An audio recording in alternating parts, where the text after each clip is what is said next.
Hello everyone, it's Andy Glenn here, welcoming you all to another Sharks TV podcast, and it's the usual guest this week, it's Martin Grubb. Martin, how you doing? I'm alright, Andy, how are you?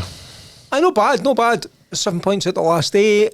I still feel a wee bit miffed about not getting the extra point against Telford though. How are you feeling about it all? Yeah, I mean, I guess if somebody had offered us 7 out of 8, would have took it.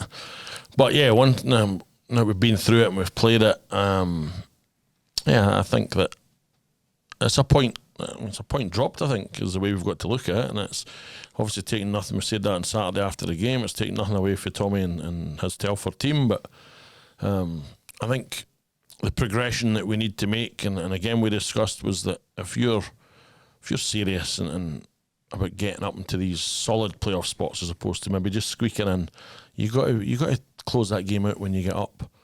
I'll watch the video obviously a few times now, and I think we can be better. The boys were disappointed, which is a good sign. Mm-hmm. And I think, as you say, the fans, the atmosphere of just a little bit of disappointment at that point drops is a good thing, because before it would have been, I guess we would just be quite happy with the point. So, but the one thing I will say is that the Sunday night, the character that the boys showed, short benched, in a really difficult place to go in Romford with a long travel. I mean, we left here at 7:45 a.m. and I never left the rink here to the back of 11 by the time you upload video, and it's a short turnaround, especially for the players. So the character on the Sunday was good, really what's expected, and that was growth both on the ice and mentally. So I guess we are greedy, so we want 8 out of 8, but we've got to be relatively happy with 7, and it's now about pushing on and kicking on, moving forward every time, and let's hope we can go away this weekend and pick up some points as well. Well, we'll talk about this weekend coming, because Milton Keynes is one of my favourite teams to watch. We've certainly had some good games against them, but if we go back to, I'm going to say, that Romford game, because it's not an easy place to go. The travel was there. Big 5-minute penalty kill. Was that the decisive moment in the match? I think there was 2, and that 5-minute one was huge for momentum. I think we'd done it in Hull the week before, and it showed what happened there. We kicked on with momentum and won that game, or we killed that one.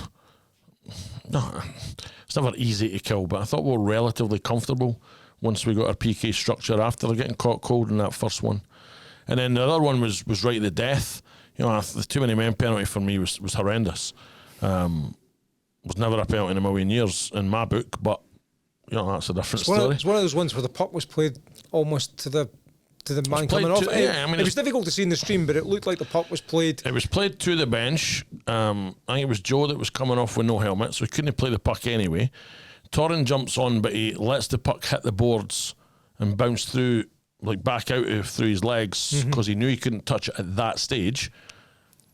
And he still never touched the puck, and he got too many men penalty. So, I just think, especially with, I know we go on about a penalty's a penalty, etc., but with that amount of time left. But, I'll give the boys their due. Stents in particular, as a captain, he just looked at me and I was moaning a little bit, as I would, but he was like, don't worry about this, we've got this, we'll kill this, it'll be fine. But the thing is that it carried on to overtime as well, didn't it? It carries over, so that's a huge kill. The 4-on-3 is difficult. But again, we blocked shots. Marzi stood tall, as he did all night, 44 saves. And the killers were good, so we got back to work. We created some chances after that, and I think the thing is that we still, much like we said on Saturday, we went to win. We went to win in the overtime. We never sat off and thought, we've got a good point anyway, so we just went to keep winning, and it showed with that, 9 seconds to go, and Kel comes sneaking down the back door, Garzi feeds him with a puck, and it's a really good win, and the boys deserved it, so I'm pleased for them. We talked, probably not quite this time last year, but we talked after the Under-20 World Championships, where Kel scored 3 goals in that tournament, and you said that really kicked him forward and really made him develop. That was a 2-goal weekend from Kel. I'll be hoping for the same thing again from him. He needs to just bag that's normal and move on. Yeah, I mean, I think Kel's been really good this year. I think it's. He was good the night before as well, wasn't he? Yeah, from that December previous, he's kicked on. Obviously he got the 2-year deal. I think he's played a lot of minutes this year. He's comfortable with Arce, and he has been good. But I know Kel has high standards. Obviously, his aspirations are potentially going full time some point with the Giants, and it's a great ambition to have. And he knows he needs to find consistency, and I think most nights he does. But it's nice for him to actually get rewarded with a couple of goals. I think he got an assist on the Saturday night. His plus minus was good. He's killing penalties. He's playing a bit of PP. So for his confidence, it's been really good. But I think especially over the last maybe 4 or 5 games, the defensive unit as a whole has been really solid. It's given us a chance. Obviously, the goaltending's been solid. PK's been brilliant, though. PK's we had a couple of moments, but yeah, we've been a hell of a lot better than we started. We changed. It was actually Romford at home. Going into the third period, we changed our PK, and we've been really pretty good since then. So also looked really dangerous on PK with, if Callum Boyd is playing, he's got the energy, but Torrens been putting in a bit of that long reach that he's got, and Gardsey as well. Well, we've looked pretty dangerous at times on the PK. Yeah, I think it was just like every team's the same. I think they're first and foremost, obviously, you don't want to get scored on, but I think that was, or maybe a wee bit too respectful to teams that were entering our zone a little bit too easy. Mm-hmm. So we looked at working a wee bit further up ice, and could we make a nuisance of ourselves? Could we use Boyd's energy? Could we use Torrens' reach? Could Gardsey gets a chance anywhere he's looking to go. Mason and Younger have actually done a decent job in the last couple of games as a pair on the kill. Joe's always solid for us. Scotty's jumped in for time to time, so I think we've got options now, and people are comfortable. Sunday we had Dunny ready. Normally he's not a PK guy, but he asked me on the bench, but just he roughly knew, but he wanted to double check the structure if we needed him because we were short. And I think it's just worked, and the defensive unit as a whole have been superb, as I say, both 5-5 and 5-4. So it's now finding consistency. It's what every team strives for. It's taking the positives and making them better, and then taking some of the learning parts that we need to work on. And really go to work on that. And I guess there's no better weekend than this weekend with 2 games against the current leaders to test ourselves and see exactly where we are. The 2 games that I enjoyed most last season were the Milton Keynes games here, the back-to-back. Now, it's no back-to-back here, but it is still back-to-back. And I would also suggest that they're 2 teams with really good home form. Yep. How do you see the weekend going? Yeah, I think Peterborough beat MK in overtime. First time in a couple of years, I think. I know, it's crazy, isn't it? And the thing I like, MK are a really good team. Tim's built a good team. But they're good to watch. The thing I like about them is, much like us, they play. They try to play fast, free-flowing, kind of open hockey. When you've got guys, when you're bringing guys in, Jordan County, super skilled guy. Max Stewart's on fire right now.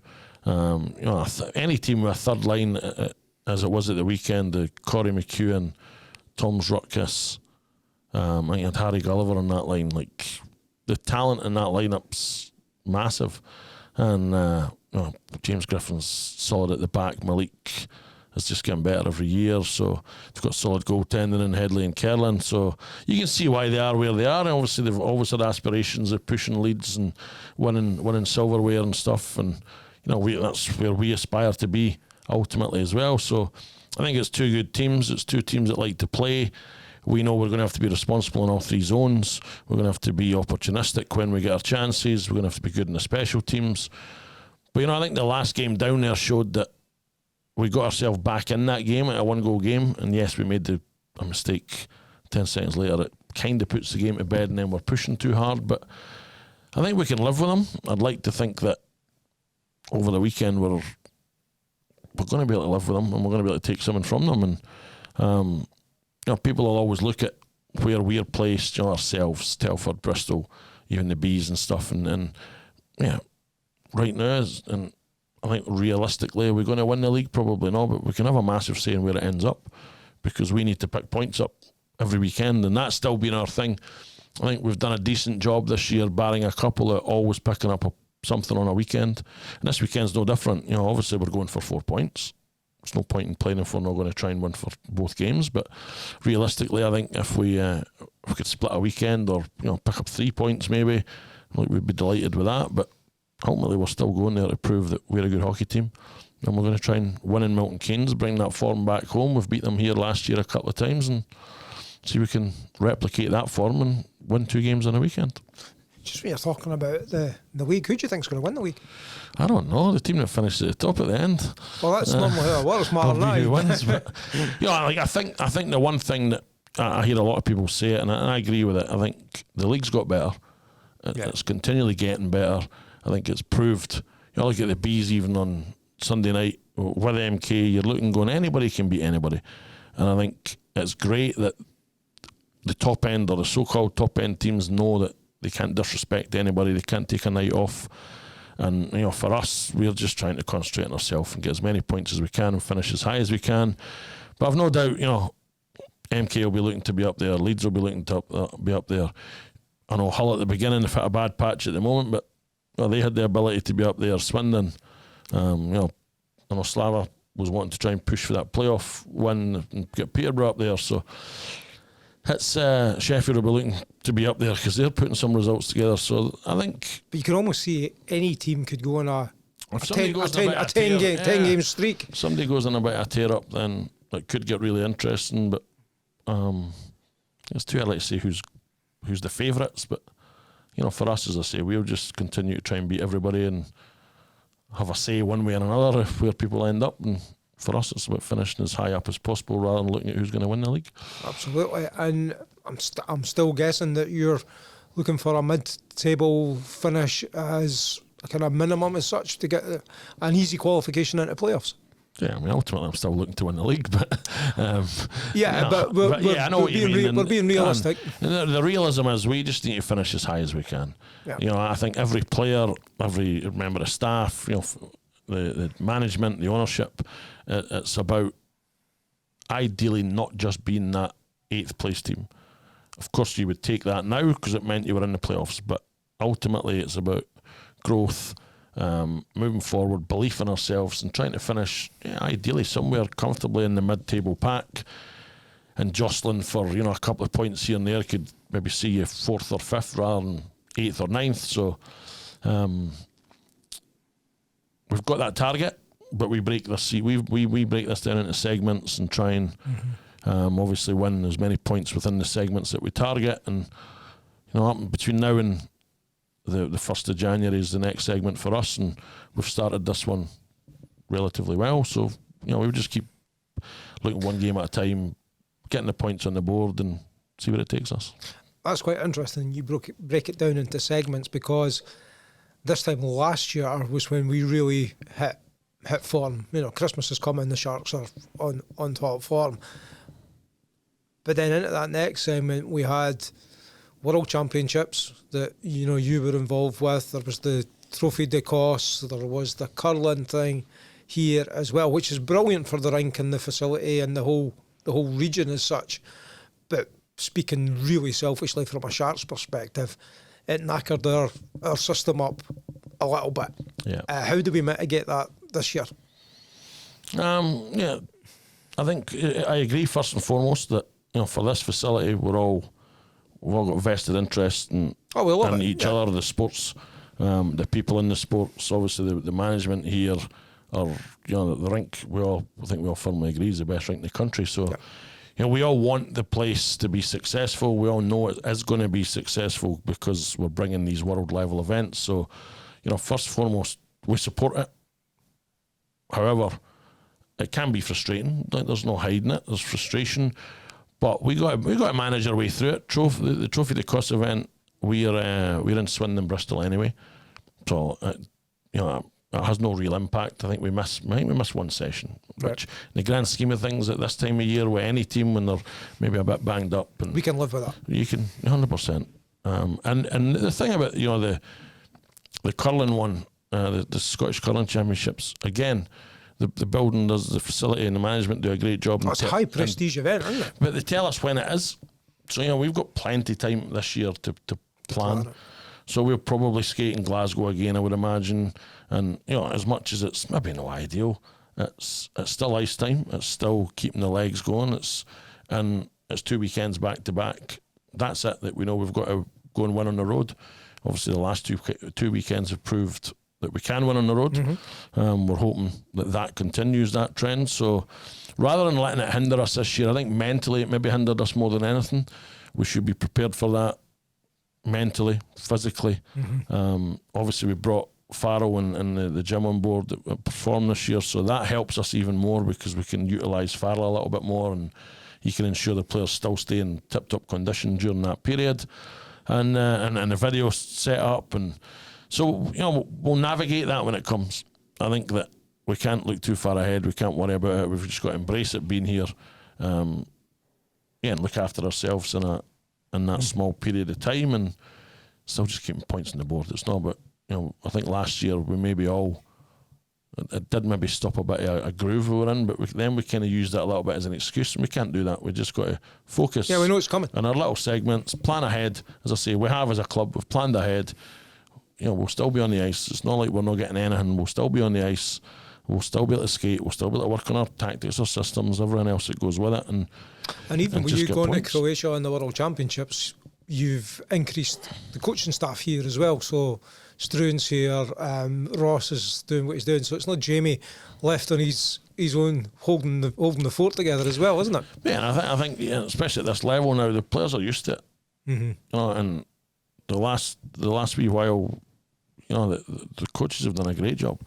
I think you could see, first and foremost, we knew, especially with Ross and Struan, we knew how much the club meant to them as players, and that's just continued as I expected.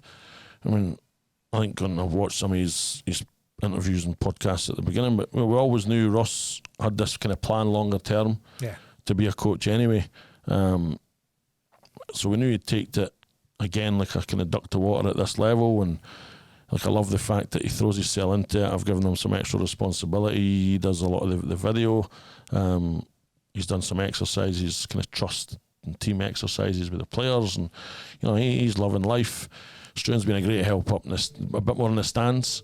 I still got to figure things out around his work at times, and we'd probably like to be able to involve him a lot more, but we understand with some circumstances away for the game as well, with the house situation he's got, that he's got other things on. But yeah, I mean, he's always in there, video in between periods, showing us things, making sure screen recordings are coming through. I would love to have someone come to the bench. Probably it's just frustration, but again, he's been there.